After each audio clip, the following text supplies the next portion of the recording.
Di sebuah kawasan pinggiran kota, berdirilah sebuah kos sederhana yang menjadi pilihan favorit bagi anak rantau.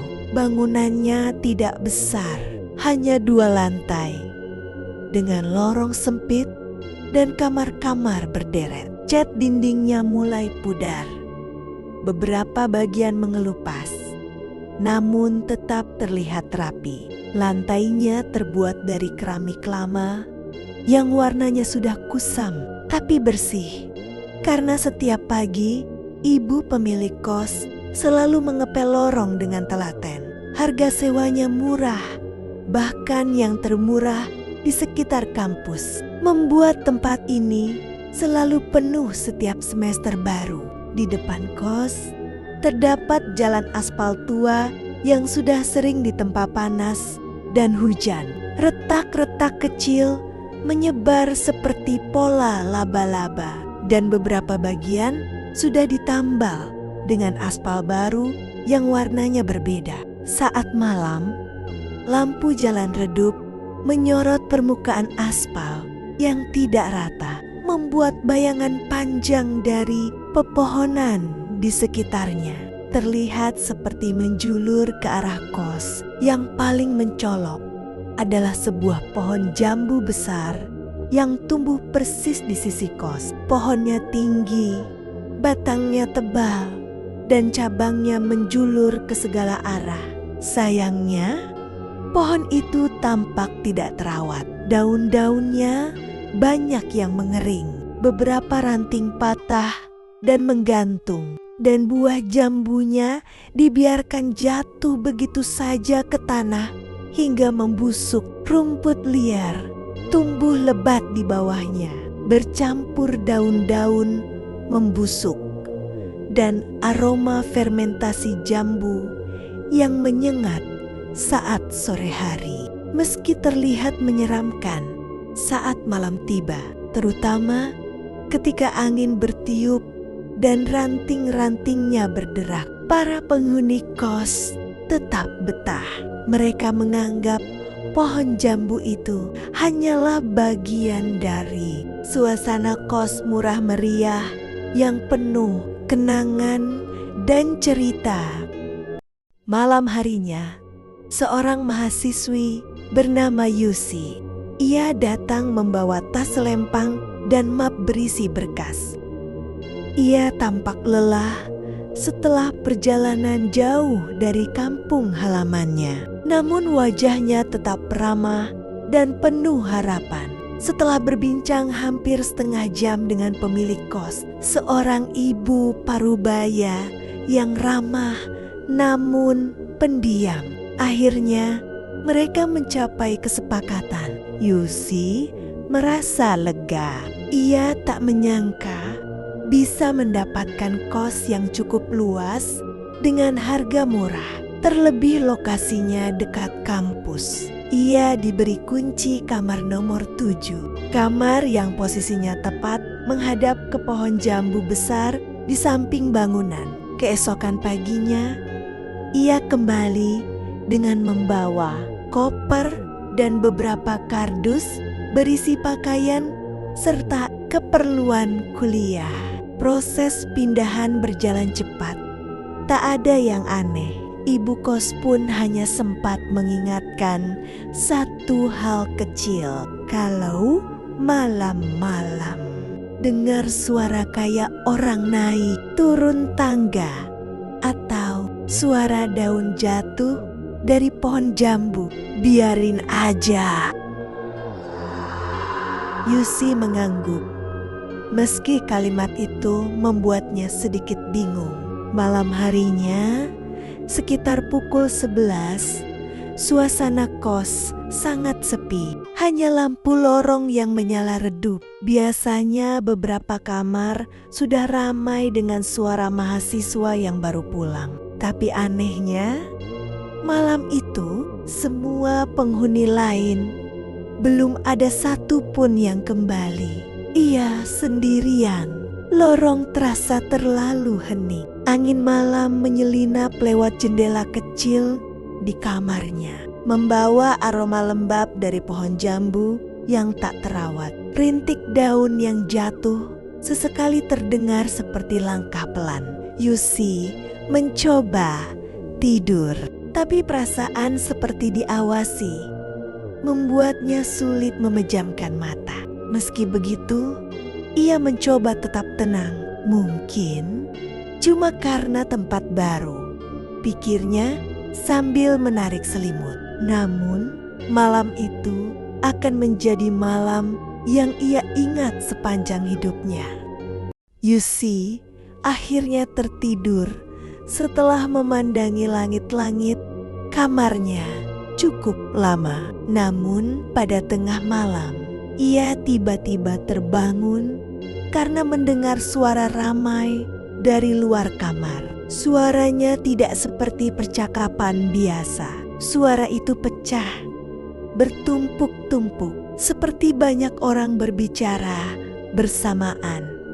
Namun tak jelas kata-katanya. Kadang terdengar suara tertawa lirih yang panjang dan menyeramkan. Entah laki-laki atau perempuan. Lalu berubah menjadi suara menangis yang pelan, namun membuat bulu kuduk berdiri. Sesekali ada suara gedebuk, seperti sesuatu jatuh di lorong. Yusi mengerjapkan mata, berusaha menenangkan diri. Ia berusaha rasional. Mungkin ada mahasiswa lain yang baru pindahan, atau penghuni kamar sebelah baru saja pulang larut malam. Sambil menghela napas, Yusi menarik selimut kesayangannya, memeluknya erat dan memaksa dirinya untuk kembali tidur. Meski suara-suara aneh itu masih terus terdengar samar dari lorong kos. Pagi pun tiba. Cahaya matahari masuk lewat celah gorden kamar Yusi, membuat suasana kamar terasa lebih hangat dan aman. Rasa takutnya sedikit berkurang, dan ia mencoba meyakinkan dirinya bahwa apa yang ia dengar semalam hanyalah halusinasi karena kecapekan pindahan. Dengan niat baik, Yusi keluar kamar dan mendatangi kamar sebelah, berharap bisa menyapa para penghuni kos lainnya supaya bisa saling kenal. Namun begitu ia mengetuk pintu pertama, tak ada jawaban. Ia mencoba memutar gagang pintu.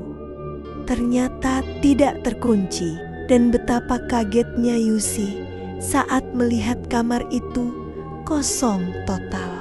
Tidak ada barang-barang, tidak ada tas, tidak ada tanda seseorang tinggal di dalamnya. Hanya ruangan kosong dengan kasur lipat dan lemari plastik.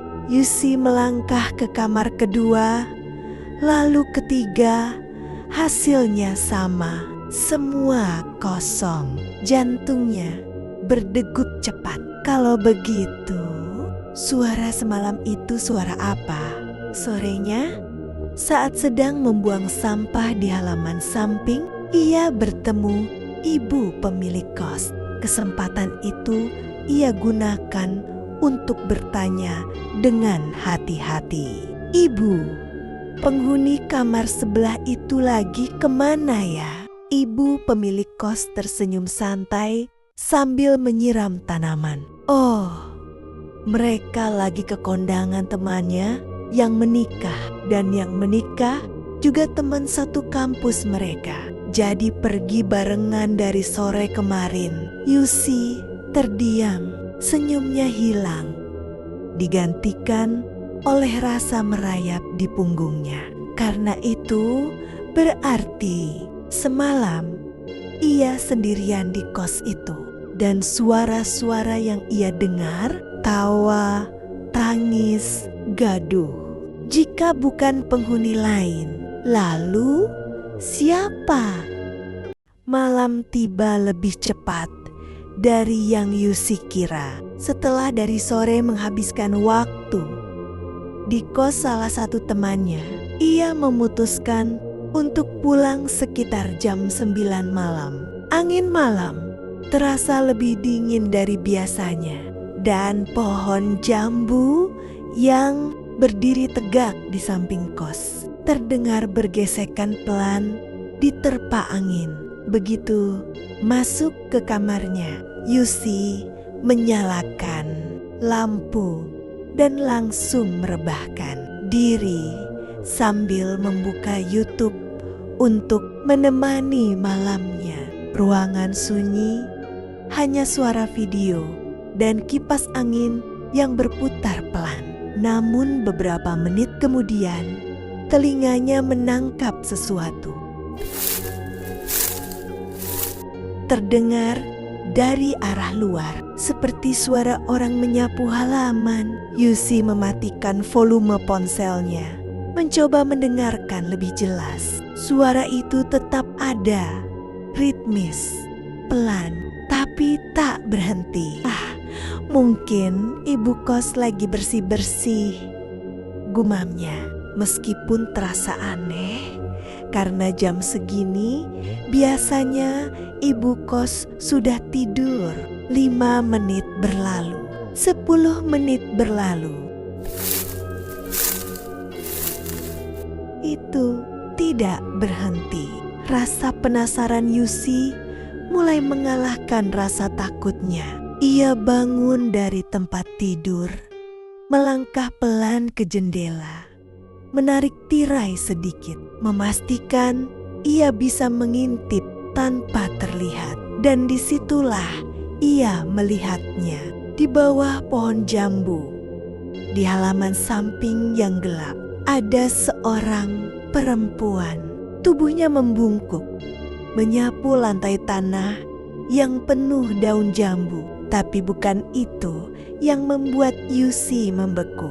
Perempuan itu memakai baju lusuh, compang-camping, seperti habis terendam lumpur. Kepalanya tertunduk, kakinya kotor, dan bagian lehernya seperti penuh guratan hitam.